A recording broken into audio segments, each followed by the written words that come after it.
সেনাপ্রধান ওয়াকারুজ্জামানের full stop, ঠেকা দেয়া সরকার এবং সুদিনের সন্ধানে দি এক্সিকিউটিভ টাইমস 2.0 থেকে আপনাদের সবাইকে অনেক শুভেচ্ছা।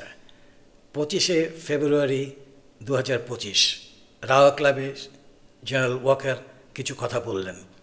কথাগুলো আমার কাছে ভালো লেগেছে। ভালো লেগেছে মানে সবগুলো না হলেও কিছু কিছু তো খুবই ভালো।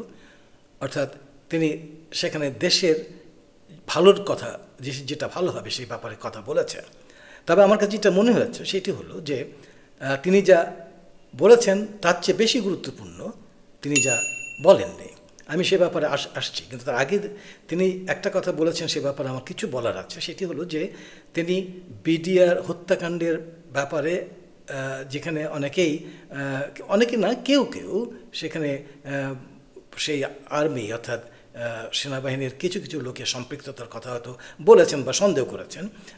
তো এই ব্যাপারে তিনি এটা বলেছেন ক্যাটেগরিক্যালি যে যারা দণ্ডপ্রাপ্ত অর্থাৎ এই বিডিআরের যারা সদস্যরা ছিল তারা দণ্ডপ্রাপ্ত আসামি, তাদের বিচার করতে হবে এবং তাদের শাস্তি পেতে হবে।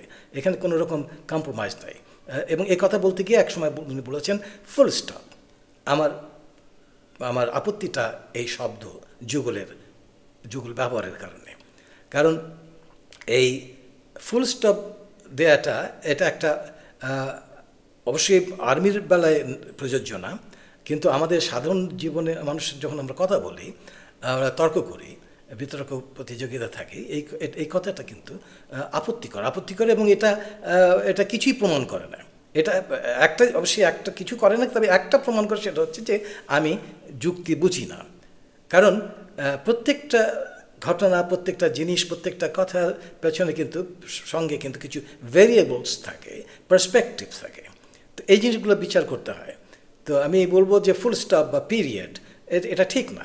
তবে আমি যেটা বললাম যে জেনারেলদের ব্যাপারে এটা মানে অ্যাকসেপ্টেবল। এই জন্য অ্যাকসেপ্টেবল যে তারা ডমিনেটিং হন, তাদের কমান্ডিং হন এবং তারা নিজেদেরকে অ্যাসার্ট করার জন্যে এই জাতীয় কথা বলতে পারেন। তো এখন আমি যে এই ভেরিয়েবলসের কথা বলছি, যে জিনিসটার কথা বলছি, সেটি হলো যে যারা বলছেন বা বলার চেষ্টা করছেন যে এখানে সেনাবাহিনীর কিছু লোক জড়িত থাকতে পারে বা তাদেরও কিছু দোষ আছে, এটা একেবারে মানে তুড়ি মেরে উড়িয়ে দেওয়ার ব্যাপার নেই। জন্যে যে আমার মনে আছে যখন এই ঘটনাটা ঘটে তখন আমি লালমাটিয়াতে থাকতাম এবং সেদিন ঘটনাক্রমে আমি ওই যে আমাদের পিলখানার গেটটার এদিকে ওই যে জিগাতলা আছে, জিগাতলার কাছে ছিলাম। আমার দুই একজন বন্ধু মানে পরিচিত লোকের সঙ্গে ছিলাম। তো তখন আমরা এই কথাটা জানতে পারি, খুব হইহাল্লা হচ্ছিল ওই জায়গায় এবং সবাই ভীত সন্ত্রস্ত। তো আমরা জানতে পারি যে আমি যেটা শুনেছি সেটা হলো যে জাহাঙ্গীর কবির, নানক এবং তাপস এদের কথা শুনেছি, তারা এর মধ্যে জড়িত এবং কিছু লোক মারা গেছে। বিভিন্ন রকম গুজব ছড়ছিল তখন যে অনেকে মারা গেছে, কেউ সবাই মরে গেছে ইত্যাদি ইত্যাদি।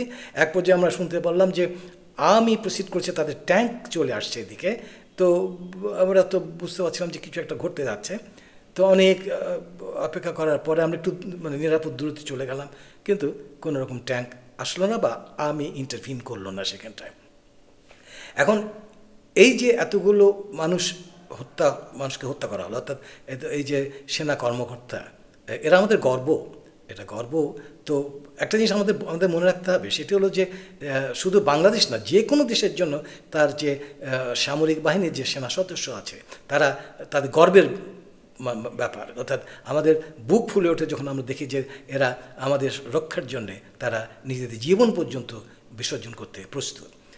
এখন এদেরকে সেদিন এই সেনা কর্মকর্তাদের রক্ষা করার জন্য কোনো আর্মির লোক আসলো না শেষ পর্যন্ত। কেন? এখানে তো একটা মানুষের প্রশ্ন জাগবেই এবং সেটা তো আমরা এই ফুল স্টপ দিয়ে বন্ধ করতে পারবো না। সেখানে হয়তো দেখা যাবে মানে আর্মি যিনি সে সময় চিফ ছিলেন তার হয়তো একটা রোল ছিল, হয়তো না, অনেকে মনে করছেন শিওরলি তার রোল ছিল। তো এবং আরও হয়তো কিছু লোক সেখানে জড়িত থাকতে পারে। তো এই জিনিসগুলোকে পরিষ্কার করতে হবে। এবং আরেকটা জিনিস খুব ইম্পর্টেন্ট ব্যাপার, যে তিনি যখন এই কথাটা বললেন যে যারা মানে এখন জেলে আছে বা যারা দণ্ডপ্রাপ্ত তারা সবাই মানে দোষী এবং তাদেরকে শাস্তি হতে হবে, একটা ব্যাপারে কিন্তু কোনো দ্বিমত নেই। আমি বারবার বলতে চাচ্ছি, I will have to stress this point, যে হ্যাঁ, যারা অপরাধ করেছে তাদের শাস্তি দিতেই হবে, এবং সেই পর্যন্ত কিন্তু জেনারেল ওয়াকার অ্যাবসলিউটলি রাইট যে তার শাস্তি দিতে হবে। কিন্তু একটা জিনিস মনে রাখতে হবে যে একটা কমিশন আছে, কমিশন গঠন করা হয়েছে, তারা তদন্ত করছে। এখন পর্যন্ত মানে তারা তো কিছু এরকম রিপোর্ট দেয়নি যে মানে এরা সব মানে সবাই ইনভলভ ছিল বা সব ঠিক মতোই ট্রায়ালটা হয়েছে, এই জিনিসটা তো এখন আমরা পাইনি। সেক্ষেত্রে তো এটা একটা মানে একটা প্রিএমটিভ ব্যাপার হলো না। জেনারেল ওয়াকার তো এই কথাটা বলতে পারেন না, বলা এটা উচিত না আমার মনে হয়। I may be wrong, but এটা উচিত না। তো যাই হোক, তো এইটা একটা ব্যাপার রয়ে গেছে। তাছাড়া উনি আরও কিছু কথা বলেছেন, সেটি হলো যে এখানে উনি অবশ্যই এটা আমি এগ্রি করি তার সঙ্গে, যে আমাদের যে মানে ডিজিএফআই আছে, আমাদের এনএসএ আছে, এই সমস্ত প্রতিষ্ঠানগুলো খুবই ইম্পর্টেন্ট প্রতিষ্ঠান। এখানে কোনো দ্বিমত নেই যে আর যারা আমাদের রক্ষার জন্য কাজ করছে তারা আমাদের পরম বন্ধু, এখানে কোনো রকম দ্বিমত নেই। কিন্তু আমরা কি দেখেছি, এই ডিজিএফআইয়ের যে ব্যাপারটি, তারা তো মানে ফরেন ইন্টেলিজেন্স গ্যাদার করার জন্য, তাই না, আমাদের যে এদের কাউন্টারপার্ট পৃথিবীতে যে কোনো জায়গায় আছে, তারা বিদেশের যেগুলো খবরাখবর সবগুলো তারা নিয়ে আসে, ডিফেন্সের জন্য কী দরকার এগুলো সমস্ত খবর তারা সংগ্রহ করছে। এটি তাদের করা দরকার। এদের কি কাজ এটা যে আমাদের মতো সাধারণ মানুষকে ঘর থেকে উঠিয়ে নিয়ে এসে আয়না ঘরে বন্দি করে টর্চার করে আমাদেরকে হত্যা করবে বা অনেক দিন গুম করে রাখবে?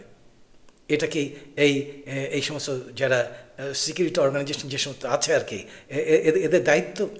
উনি বলেছেন যে এদেরকে আন্ডারম্যান করা যাবে না। এখন আন্ডারম্যান করার ব্যাপারটা আসছে কখন?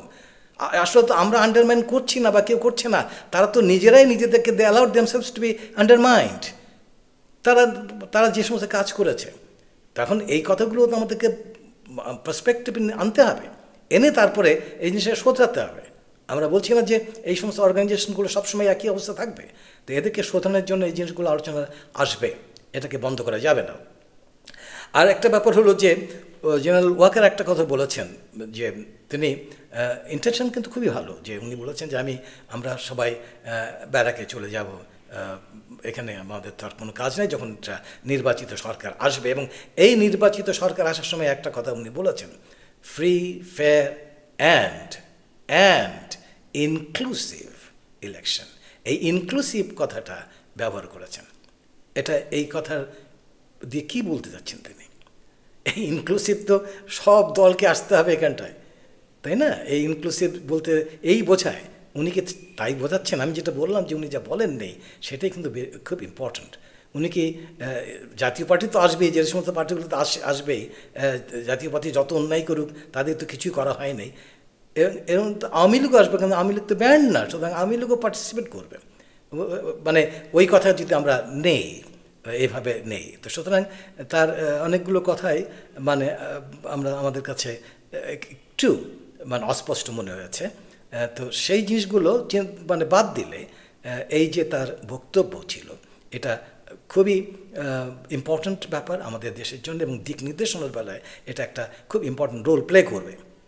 এখন আমরা এই যে আমাদের দেশে যে সমস্ত এই বর্তমানে যে সমস্যাগুলো রয়ে গেছে, আমরা বিভিন্ন ক্ষেত্রে দেখছি সরকারের ব্যর্থতা, মানে অনেকে বলছেন, আমরা বলছি, তাদের সফলতা তো আছে, মানে একটা ভঙ্গুর একটা ব্যবস্থাটাকে মানে তাকে চালু করা। এবং আমি আগেও বলেছিলাম যে আমরা জানতাম যখন এই মানে আওয়ামী লীগ চলে যায়, তখন আমরা জানতাম যে বাংলাদেশের তো টাকা মান একদম পড়ে যাবে, এবং ব্যাঙ্কগুলো তো শেষ, সব ব্যাঙ্কগুলো।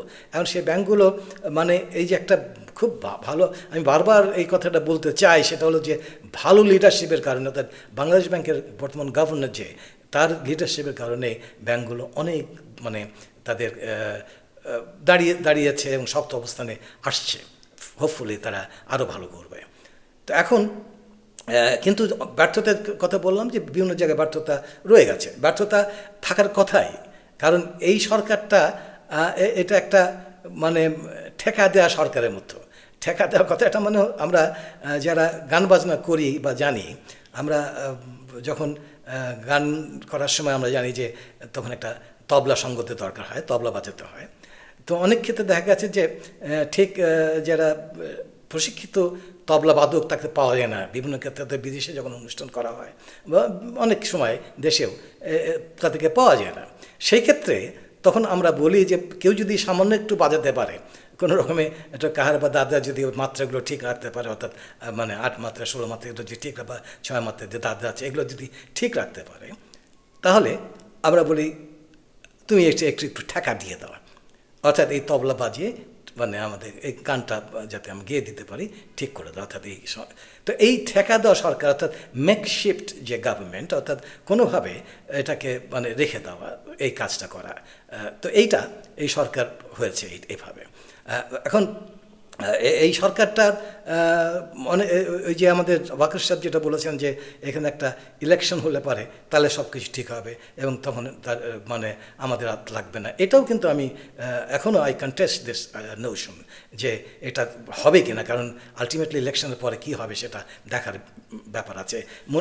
আই মাইট সাউন্ড পেসিমিস্টিক, কারণ আমরা জানি যে এখানে কিন্তু অনেক ক্ষেত্রেই আমরা যদি অতীত অভিজ্ঞতার দিকে আমরা তাকাই, মানে এটা নিয়ে বিবেচনা করি, তাহলে দেখব যে এখানে আমরা যেটা আশা করছি আশার অনেক নিচে আমরা পেয়েছি, অর্থাৎ যা পেয়েছি সেটা আশা তো মানে 50%ও না, 20% 30% এরকম আশা পূরণ হয়তো বা হয়েছে, কোনো ক্ষেত্রে একেবারেই হয়নি, অর্থাৎ এই আগেকার যে ইলেকটেড গভর্নমেন্ট ছিল তাদের কাছ থেকে।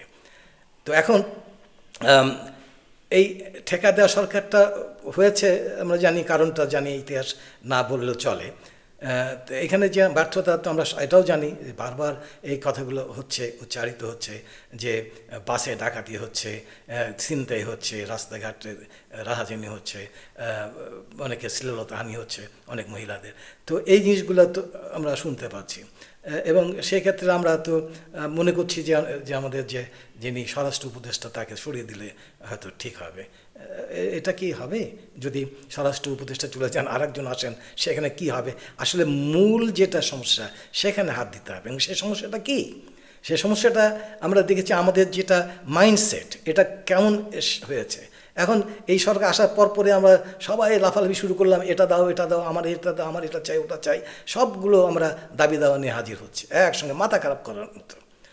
তো এখন এবং এদেরকে কিছু বলাও যাচ্ছে না, এবং বলতে গেলে তখন আমরা বলি যে যারা আমরা মানে একটু সুশীল টাইপের আছি আমরা বলি যে এটা কি হলো, অথবা আমরা যারা মানে মানবাধিকার কর্মী যারা আছি এটা কি হলো, এটা তো বাড়াবাড়ি হয়ে যাচ্ছে। অর্থাৎ পুলিশকে আপনার মারবেন, আপনি বসে আছেন রাস্তাঘাট মানে দখল করে আছেন, আপনি সচিবালয়ে ওখানটায় মানে ঘেরাও করতেছেন, পুলিশ ওখানে আপনাকে ছড়াতে আসছে, পুলিশকে আপনি ঠেলা দিয়ে ফেলে দিচ্ছেন। তা এখন পুলিশ কিছু বলতে পারবে না, পুলিশ বলবেন যে মানবাধিকার লঙ্ঘন হচ্ছে। আপনি আপনি রাস্তায় দিয়ে যাচ্ছেন, আপনার মোটর সাইকেলে আপনি হেলমেট পরেননি অথবা আপনার লাইসেন্স নেই, তো এখন আপনাকে পুলিশ আটকাচ্ছে, আপনি বলছেন যে এই তোমার মতো সার্জন, পুলিশ সার্জন আর কি মানে ট্রাফিক সার্জন, তোমার মতো সার্জন আমার পা ধরে আছে, আপনি দেখবা তুমি আমার এই মোবাইলে ধরা আছে, আপনি এই সমস্ত কথাবার্তা বলছেন। তো এইভাবে আপনি এই দেশটাকে এই লোকদেরকে শাসন করবেন কি করে?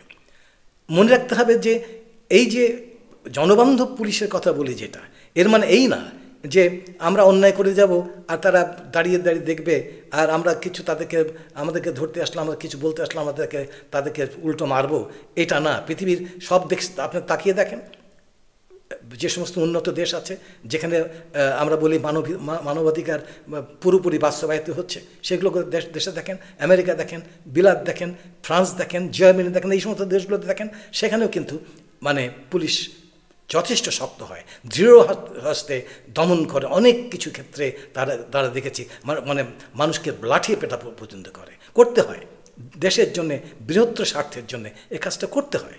কিন্তু এখানে করলে এখন আপনারা চিৎকার করে দেবেন, যে চিৎকার শুরু করবেন যে এগুলো হচ্ছে, এটা ঠিক হচ্ছে না। এখন এই শুধু এইটাই না, আমাদের মাইন্ডসেটের ব্যাপার শুধু না, কিন্তু ঘটনার ক্রমটাই কিন্তু একটা অদ্ভুতভাবে হয়ে গেছে। আমি কদিন আগেই আমি দেখলাম যে আমাদের যিনি আইন উপদেষ্টা ডক্টর আসিফ নজরুল, তাকে কে একজন জিজ্ঞাসা করছিল, সাংবাদিক, যে আপনি তো জীবন দিয়ে আপনি কিছু করতে যাচ্ছেন, মানে করবেন যখন আপনি মন্ত্রিত্ব পেতেন, এই ধরনের একটা প্রশ্ন করেছিল বোধহয়। এবং সেইখানে তার উত্তরে তিনি বলছেন যে আমি তো মানে আমি তো খাটছি সারাদিন, দিনের বেলা আমি সারাদিন আমি 13 ঘন্টা বোধহয় 12-13 ঘন্টা এরকম বলছি, 13 ঘন্টা আমি সেক্রেটারিয়েট এখানে কাজ করছি, সবসময় কাজ করছি, তো আমি কি আমার জীবন দেবো নাকি? তো উনি 13 ঘন্টা, আমি যখন ইউনিভার্সিটি ছিলাম পড়াতাম তখন তো আমি 3 ঘন্টা ক্লাস নিতাম। এই সমস্ত কথা বলার কোনো মানে আছে? এখানে এই কাজ করা মানে কি, তিনি কি মানে ফিজিক্যাল লেবার করছেন, দিচ্ছেন, এবং কি কাজ করছেন তারা আমরা দেখতে পাচ্ছি, বুঝতে পারছি। ইউনিভার্সিটিতে যেটা কথাটা বললেন এটা মানে ঠিক না। এই 3 ঘন্টা আমি 3 ঘন্টা লেকচার দিতে পারি, সপ্তাহে 3 ঘন্টা, দিনে 1 ঘন্টা, 1.5 ঘন্টা, 2 ঘন্টা দিতে পারি, মানে সেটাই শুধু আমার কাজ আওয়ার না। একজন শিক্ষকের, বিশেষ করে যিনি একটু সিনিয়র শিক্ষক বা প্রফেসর, অ্যাসোসিয়েট প্রফেসর যারা আছেন বা অ্যাসিস্ট্যান্ট প্রফেসর যারা আছেন, তারা কিন্তু তাদের এই পড়ানোর বাইরেও কিন্তু তাদেরকে লেখাপড়া করতে হয়, পড়তে হয়, লিখতে হয়। আমার মনে আছে ব্যাক ইন 1978 যখন আমি ঢাকা ইউনিভার্সিটিতে অ্যাসিস্ট্যান্ট প্রফেসর ছিলাম, সহকারী অধ্যাপক, তখন একদিন একটা চিঠির মতো একটা পেলাম আমি, এবং আমি শুধু না, আমার পাশেও আমার কলিগ ছিল আর কি। তো সেখানে ওইটা তখন সেই সময় কিন্তু আমাদের এই ফটোকপি ব্যাপার ছিল না, সাইকেল স্টাইল মেশিনে ওখানটা সাইকেল স্টাইল করে কপিতে দেওয়া হয়েছে। পড়ে দেখলাম, আমার এই মুহূর্তে মনে নেই কোন ইউনিভার্সিটি, পার্টিকুলার একটা ইউনিভার্সিটিতে, অবশ্যই আপনারা যারা ইন্টারেস্টেড তারা গুগল সার্চ করে দেখবেন, এবং এটা হয়েছে শুধু সেই ইউনিভার্সিটি না, আরও অন্যান্য ইউনিভার্সিটি এটা হয়েছে। সেটা হলো যে ইউনিভার্সিটির একজন মানে শিক্ষক, নোবেল লরিয়েট, নোবেল পুরস্কার প্রাপ্ত এক শিক্ষক, তিনি তার চাকরি হারিয়েছেন, কারণ তিনি 3 বছর, সম্ভবত 2 বছর বা 3 বছরের মধ্যে কোনো পাবলিকেশন দেননি। তো সুতরাং একটা শিক্ষকের মানে ওই যে ক্লাসরুমে আমি শিক্ষকতার লেকচার দিচ্ছি ওখানে আমার শেষ, তা না। মনে রাখতে হবে তার মানে কাজের পরিধিটা অনেক বড়, অনেক ব্যাপক। তো আসিফ নজরুল সাহেব তো আমাদেরকে অনেক কিছু বলে বোঝাতে চান। এখন আমরা তো আমরা কি এখন তার বোঝা উচিত যে আমরা তো সব কিছু অত সহজে গিলতে পারি না, আমাদের তো হজম শক্তিটা কম, তো সব যা বলবেন তাই গেলবো সেটা তো হয় না আর কি। আর তাছাড়া উনি আরেকটা জিনিস বলেছেন সেটা হলো যে যখন এই আইন শৃঙ্খলা রক্ষার ব্যাপারে কথাটা এসছে, তখন উনি বলেছেন যে বিপ্লবের পরে তো অনেক দেশে এই তুলনা টেনেছেন, দেশে অনেক আপনারা দেখেন অনেক কিছু ঘটে, এরকম অনেক কিছু ঘটে। তো এই তুলনাটা উনি এনেছেন, তার মানে কি বলতে যাচ্ছেন? সেটা হচ্ছেন যে বাংলাদেশে বিপ্লব হয়েছে। এই কথাটা কিন্তু তার মনে ছিল না যখন এই মানে সরকারটা গঠন করা হয়, মানে বিপ্লবের পরে উনি বিপ্লব বলছেন। তখন কিন্তু তিনি বিপ্লব এই কথাটা যদি বলতেন বা এটা মনে রাখতেন বা স্বীকার করতেন, তাহলে কিন্তু বিপ্লবী সরকার হতো। কেন বিপ্লবের পরে কিন্তু বিপ্লবী সরকার হয়, তখন তার প্রয়োজন হয়তো, যখন যেটা প্রয়োজন তখন তিনি বলবেন গণ অভ্যুত্থান হয়েছিল। কিন্তু এখন যেহেতু দুর্ঘটনাগুলো ঘটতেছে রাস্তাঘাটে, মানে সে চিন্তায় হচ্ছে, বিভিন্ন কিছু ঘটছে, তো এখন উনি বলবেন যে এগুলো তো মানে বিপ্লবের পরে ঘটেই আর কি। যাই হোক, তো এই সমস্ত কথা দিয়ে তো আমরা সমস্যার সমাধান করতে পারবো না। আমাদের দেশে একটা সত্যিকার অর্থে যদি আমরা আমাদের মঙ্গল চাই, তাহলে আমাদের সবাইকে মানে কিছুটা আত্মসমালোচনা করতে হবে, নিজেদেরকে নিয়ে সমালোচনা করতে হবে, দেখতে হবে আমরা কী করছি। মানুষকে ঠকানোর জন্যে বা মানুষের মানে আমাকে ভালো বলুক যে হ্যাঁ হ্যাঁ লোকটা খুব ভালো, সে কাজ করছে, এগুলোর জন্য আমি কাজ করব না। আমাকে দেখতে হবে আমাদের সমস্যাগুলো কোথায়, মূলে যেতে হবে, সেখানে আঘাত করতে হবে। তবে এই এত সব কিছুর পরেও কিন্তু আমি যেন একটা মানে ওই যে বলেন না যে মানে light at the end of the টানেলের শেষে আলো দেখা আর কি, হ্যাঁ, তো অন্ধকারে পরে যে আলোটা, সেটা আমি দেখতে পাচ্ছি, মানে দূর থেকে মনে হচ্ছে আমরা একটা আলোর পথে, কারণ অন্ধকারের পরে তো আলোই আসে। সেটা এই জন্যে যে এখন যে সরকারটা মানে যে দলটা হতে যাচ্ছে, তো ছাত্র জনতার যে দল, এটা ফ্রেশ ব্লাড দিয়ে পরীক্ষিত মানে লোক যারা এখানে যাচ্ছে। বিশেষ করে নাহিদ ইসলামের কথা তো আমি তাকে স্টাডি করেছি অনেক দিন থেকে, যখন থেকে সে এসছে আমি মানে দেখেছি অনেক রকম তার বিরুদ্ধে অনেকে কথা বলার চেষ্টা করছে, অনেকে তো অনেকের প্রফেশনটা হচ্ছে মানে মানুষকে নিন্দা করা, হ্যাঁ, মানুষের মানে বিরুদ্ধে কথা বলা। তো সেই যারা নিন্দুক, প্রফেশনাল নিন্দুক আছে, তারা সবসময় থাকবে, তারা বলে যাবে। কিন্তু তার বাবার সম্পর্কে অনেক কিছু বলেছে, কিন্তু ঘটনাগুলো ঠিক না। আমি চেষ্টা করেছি বিভিন্ন সূত্র থেকে মানে জানার জন্য, ঠিক না। তো এই ছেলেটি নাহিদ ইসলাম মানে সে পরীক্ষিত একজন নেতা এবং তার যে অবদানটা অসামান্য। তো এর নেতৃত্বে যে দলটা আসছে, এবং সেখানে আরও অনেকেই আছে, যারা বাকিগুলো যারা আছে, যেমন সার্জিস আছে, তারপরে আখতার আছে, তারপরে আরও যারা আছে আর কি, নুসরাত আছে, এই এরা হাসনাত আবদুল্লাহ আছে, এরা এরা এরা সবাই কিন্তু পরীক্ষিত এবং এরা ডেডিকেটেড। তো এদের এই যে দলটা আসছে, এবং এই দলটা একটা মানুষের মধ্যে একটা আশার সঞ্চার করেছে। কারণ এই জন্য বলছি, মানুষের কিন্তু এখনও যারা খুবই নতুন ছেলে, মানে অল্প বয়স্ক, তাদের কথা আলাদা, তারা হয়তো অনেক কিছু জানেন না। কিন্তু যারা মাঝ বয়সী এবং আমাদের মতো যারা বুড়ো, তারা সবাই জানেন যে অতীতে কিন্তু আমরা যারা যে সমস্ত সরকার পেয়েছি, কেউই আমাদের প্রত্যাশা তো পূরণ করেনি। একটু আগে বললাম যে 50% না 20%ও হয়নি, 30%ও হয়নি। আর মানে দুর্নীতি তো একেবারে রন্ধ্রে রন্ধ্রে ঢুকে গেছে। এই দুর্নীতির বিরুদ্ধে মানে জেহাদ ঘোষণা করবে, অনেক কিছু সংস্কার করবে, কত কী কথা। কিন্তু দুর্নীতি তো মানে একটা এই ভিশাস সার্কেলটা আছে, একটার পর একটা দুর্নীতি।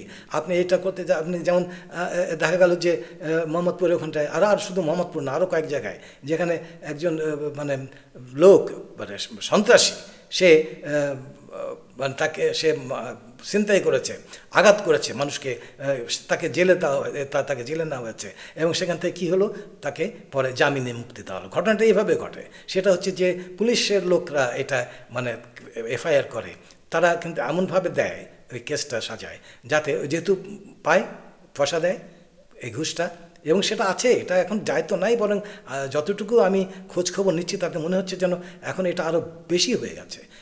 সেই ঘুষটা নিল সেখানে, এবং সেখানে নেওয়ার পরে সেইভাবে আস্তে আস্তে ওই ইয়েটা মানে রিপোর্টটা এমনভাবে দিল, যেখানটা ইয়েতে গেল, ওই কোর্টে গেল, কোর্টের ওখানে অবশ্যই পয়সার লেনদেন আছে, অস্বীকার করার উপায় নাই।